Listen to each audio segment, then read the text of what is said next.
Élèves de terminale S, bonjour. Cette leçon, expérience de Rossi et Hall, est une application de la relativité. La théorie de la relativité restreinte a été énoncée par Einstein en 1905. Il a fallu attendre 36 ans d'avancée technologique pour que Rossi et Hall puissent donner la première confirmation expérimentale de cette théorie. Il s'agit d'étudier la désintégration des muons, particules découvertes entre-temps. Même si le mérite revient aux physiciens Rossi et Hall qui furent les premiers à imaginer cette expérience, nous nous intéressons à l'expérience de Frisch et Smith, reprise 22 ans plus tard au mont Washington avec une technologie plus sophistiquée et permettant d'obtenir des résultats plus quantitatifs. Vous avez vu en première S que des noyaux instables peuvent se désintégrer spontanément à tout instant et que ce phénomène est aléatoire. On peut ajouter, terminal S, que lors d'une désintégration comme ici, la particule alpha et le noyau fils partent dans des directions opposées de telle sorte que quantité de mouvement du père égale vecteur nul égale quantité de mouvement du fils plus quantité de mouvement de la particule alpha, car il y a conservation de la quantité de mouvement du système qui est isolé. De même, une particule instable se désintègre spontanément en émettant des particules plus petites et ce phénomène est aléatoire.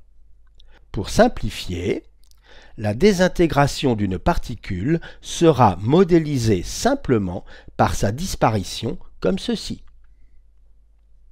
Nous avons besoin maintenant de définir la notion de demi-vie, soit un échantillon de particules instables. En moyenne, la moitié des particules instables immobiles dans le référentiel R se seront désintégrées après une durée notée T1,5 appelée demi-vie. Voilà une horloge spécialement conçue pour notre étude. Elle est graduée en demi-vie de 0 à 7, ce qui est très suffisant. Nous construisons le graphe n de t, nombre de particules instables dans l'échantillon à l'instant t, en fonction du temps exprimé en demi-vie. Dans l'échantillon, à t égale 0, il y a par exemple 256 particules instables.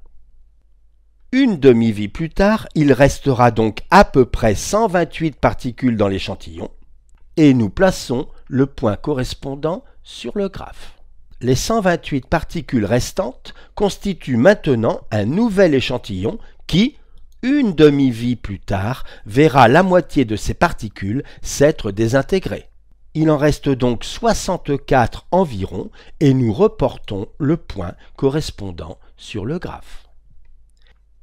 Et chaque demi-vie suivante, le nombre de particules de l'échantillon est divisé par 2. Demi-vie suivante, nombre de particules divisé par 2, et ainsi de suite. Bien entendu, à peu près divisé par 2, car le phénomène est aléatoire. Nous pouvons arrêter ici, car en termes de probabilité, on ne peut absolument pas prédire que dans une demi-vie, par exemple, il restera une seule particule. Nous pouvons alors tracer la courbe n de t. Le mont Washington se trouve au nord-est des États-Unis. Nous avons vu que la Terre reçoit divers rayonnements qui viennent de l'univers, mais elle reçoit aussi beaucoup de particules, parmi lesquelles beaucoup de protons.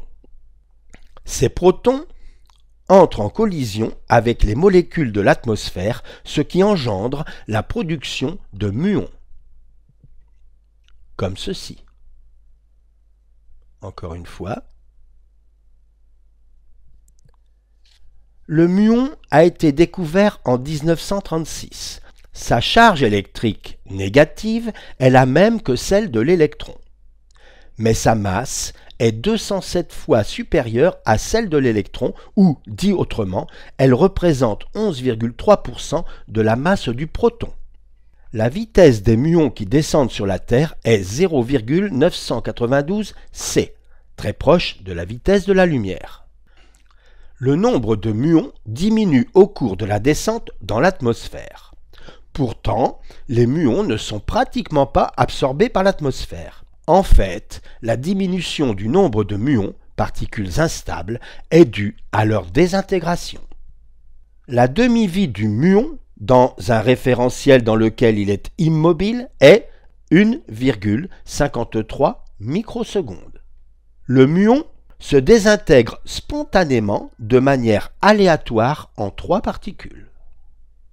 Voilà le mont Washington et 2 détecteurs de muons, dont l'un est placé presque au sommet du mont, à 1910 mètres d'altitude, et l'autre pratiquement à 3 mètres au-dessus du niveau de la mer.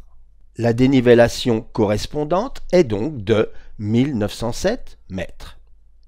Et sur la région, comme partout sur Terre, il pleut des muons. Regardez le détecteur, peut-être enregistrera-t-il. Ah, justement, voilà, il vient d'enregistrer. Et un autre. Il vient d'enregistrer donc des muons. Il pleut des muons, certes, mais ce n'est pas la grosse averse, car le détecteur au sommet en compte 563 par heure en moyenne, et l'autre en bas, 408. Au sommet, nous comptons 563 muons par heure, voilà le point sur le graphe. Nous pouvons alors tracer la même courbe de désintégration que précédemment. À chaque demi-vie, le nombre de muons est divisé par 2. Calculons la durée de la descente, c'est-à-dire la durée nécessaire pour qu'un muon parcourt 1907 mètres. Nous avons donc ΔT égale ΔH sur V, c'est-à-dire ΔH sur 0,992 C. L'application numérique donne 6,41 microsecondes. Nous ne changeons pas ce résultat si nous le multiplions par 1. 1 sous la forme 1,53 divisé par 1,53. L'intérêt, c'est que maintenant, ceci est égal à 4,19 et je reconnais 1,53 microsecondes comme étant la demi-vie du muon. Autrement dit, la descente des muons dure 4,19 demi-vie.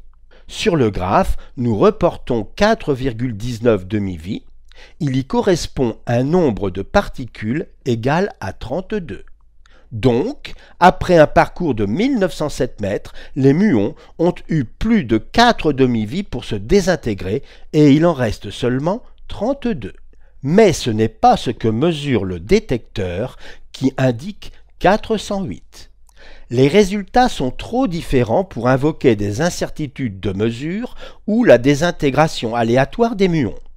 Après avoir contrôlé le bon fonctionnement des détecteurs, on est obligé d'admettre qu'il y a un problème. Quelque chose ne va pas. En fait, nous avons fait une erreur de raisonnement, celle de ne pas préciser le référentiel d'étude. Par exemple, la durée 6,41 microsecondes est mesurée dans le référentiel terrestre, alors que la demi-vie, 1,53 microsecondes, est mesurée dans le référentiel où les muons sont au repos. Et donc, par la même occasion, nous avons oublié de tenir compte des effets de la relativité. Voilà comment nous représentons le référentiel terrestre, le cube rouge, solide de référence, fixe sur la Terre, auquel est attaché un repère O, X, Y, Z et une horloge. Et le référentiel muon, fixe par rapport au muon, mais en mouvement rectiligne uniforme à la vitesse 0,992 c par rapport au référentiel terrestre. En relativité, le facteur de Lorentz, gamma, joue un rôle important et nous le calculons. L'application numérique donne gamma égale 7,92. Nous mettons cette valeur 7,92 de côté. Faisons-nous tout petit et, assis sur un muon, descendons avec lui. Nous voyons défiler le paysage. Top! À cet instant, nous déclenchons le chronomètre et nous observons que la cote du détecteur au sommet du Washington est Z égale 0. Puis, nous continuons notre descente, le paysage défile. Top! nous observons que la cote du détecteur en bas du Washington est Z égale 0. Les deux événements, le muon est en haut, puis en bas du mont Washington, ont lieu au même endroit dans le référentiel R muon. L'horloge mesure donc une durée propre, delta t p. Entre ces deux événements, qui ne se produisent pas au même endroit dans le référentiel terrestre, l'horloge indique une durée mesurée, delta tm, plus grande. Comme nous connaissons delta tm, 6,41 microsecondes, et la relation entre delta tm et delta tp, nous pouvons calculer delta tp. L'application numérique donne 0,81 microsecondes. On procède comme précédemment et on trouve que la descente des muons dure 0,53 demi-vie. Nous reportons cette valeur sur le graphe et nous lisons la valeur correspondante de 404 muons. Cette fois, les résultats théoriques qui tiennent compte de la relativité sont en accord avec les résultats expérimentaux. Remarquons que 0,81 microsecondes est une durée propre, comme 1,53 microsecondes la demi-vie propre, et que tous ces calculs sont menés dans le même référentiel, le référentiel du muon. Nous pouvons nous amuser à refaire les calculs dans le référentiel terrestre. Calculons la demi-vie dans le référentiel terrestre. Nous appliquons toujours la même formule, durée mesurée égale gamma fois la durée propre. L'application numérique donne 12,12 microsecondes. La durée mesurée de la descente, delta tm, égale 6,41 microsecondes, vaut donc, en appliquant toujours la même méthode, 0,53 demi-vie. Nous remarquons que la durée de la descente est une durée mesurée et que la demi-vie est une demi-vie mesurée. Les observateurs dans R muon et R terrestre ne sont d'accord ni sur la durée de la descente, ni sur la demi-vie. Mais ils observent tous deux que la descente dure 0,53 demi-vie. La leçon est terminée. À bientôt!